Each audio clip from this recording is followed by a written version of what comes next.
Hello friends, welcome to my channel study with श्रुति।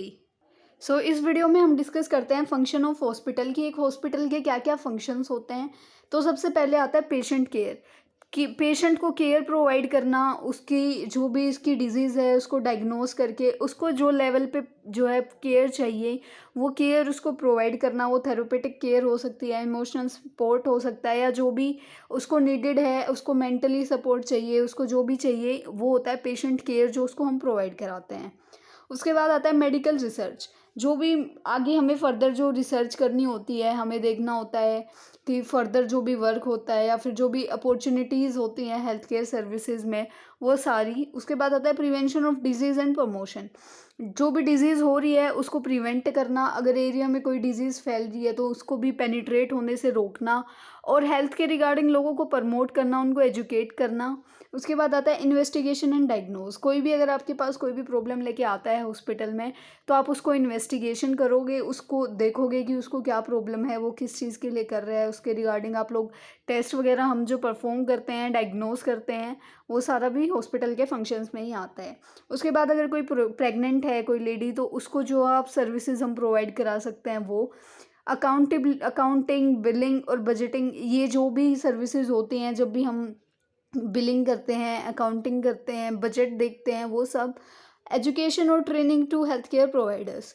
जो health care providers होते हैं, जो केयर प्रोवाइड करते हैं, उनको एजुकेट करना, उनको एक अच्छी ट्रेनिंग देना, ये सारे भी हॉस्पिटल के ही फंक्शन होते हैं। और रिहैब सर्विसेज, रिहैबिलिटेशन तक लेके आना पेशेंट को, उसको थेरेपी वगैरह सब देना, वो भी सारे फंक्शन होते हैं हॉस्पिटल के। अब इनको थोड़ा डिटेल में देख लेते हैं। The primary function of hospital is to provide patient care at the best level. एक पेशेंट को केयर प्रोवाइड करना, ये सबसे पहला फंक्शन होता है हॉस्पिटल का, वो भी उसके बेस्ट लेवल पे। जितना पेशेंट को प्रॉब्लम है, हमें ज़्यादा से ज़्यादा जो है ट्राई करके उसको ठीक करना होता है। उसके बाद आधी बारी आती है investigate and diagnose the sick and injured person. जो भी सिक या इंजर्ड पर्सन हमारे पास आया है, उसको इन्वेस्टिगेट करना, उसको देखना, और उसको जो भी प्रॉब्लम है उसका डायग्नोज करना। उसके बाद आता है health supervision, prevention of disease and promotion of health. Health का सुपरविजन करना, हर एक चीज़ पे ध्यान रखना कि उसको किस चीज़ से प्रॉब्लम हुई है, उसको क्या प्रॉब्लम है, उसको कैसी मेडिकेशंस देनी है, कैसे हम उसकी हेल्थ को सुधार सकते हैं। अगर डिजीज़ मतलब बहुत कम लेवल में है, लाइक 1 और 2% है कोई डिजीज़, तो उसको उसका प्रिवेंशन करना, उसको ऐसी टैबलेट्स वगैरह देना। या फिर ऐसा हो सकता है कि हाँ, इस पेशेंट को तो जॉन्डिस हो सकता है लेकिन है नहीं, तो उसको प्रिवेंशन करना पहले से ही, और हेल्थ को प्रमोट करना। हमें लोगों को दिखाना कि हाँ, अगर आप ये चीज़ करोगे तो ये आपके लिए बेनिफिशियल होगा, हेल्थ के रिगार्डिंग प्रमोशन करना। Next is provide antenatal और postnatal services to pregnant women. अगर कोई प्रेग्नेंट वुमेन है तो उसको सारी सर्विसेज जो है प्रोवाइड करना, उसको अच्छे से उसका ट्रीटमेंट देखना, अच्छे से उसकी केयर करना। Next is provide rehabilitative services to the patient such as physical therapy, occupational therapy and speech language therapy etcetera.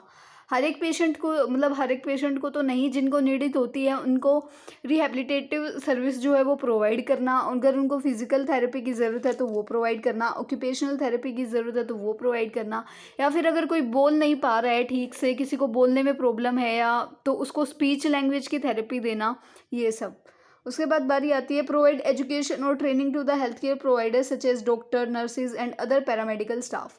जैसे कि आप देखते हो कि कोई भी अगर मेडिकल से कोई भी कोर्स कर रहा है, like ANM, GNM, BSc nursing या फिर MBBS जैसा कोई भी वो कोर्स कर रहा है, तो उसकी जो है हॉस्पिटल में ड्यूटी लगती है, वो हॉस्पिटल में जाते हैं, वो काम सीखते हैं, वो उनकी ट्रेनिंग होती है कि उनको गाइड किया जाता है कि आप कौन सा काम कैसे कर सकते हो, आपको कैसे जो है एक इंजेक्शन लोड करना है, कैसे आप एक इंजेक्शन पेशेंट को दे सकते हो, कैसे आपको पेशेंट के साथ बिहेव करना होता है। जो भी एजुकेशन जो रिलेटेड होती है स्टाफ के रिगार्डिंग, वो उनको अच्छे से ट्रेन करना, उनको अच्छे से प्रोवाइड करना।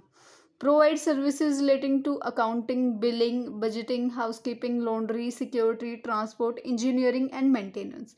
सारी सर्विसेज जो हैं हॉस्पिटल में प्रोवाइड होनी चाहिए। अकाउंटिंग होनी चाहिए अच्छे से, जो भी अकाउंट्स हैं जो भी हैं वो उन सब पे अच्छे से ध्यान देना होता है। उसके बाद बिलिंग होती है, जब भी पेशेंट जो है डिस्चार्ज होके जाता है तो वो बिलिंग करनी होती है, उसका बिल जो है उसकी पेमेंट्स देखनी होती हैं।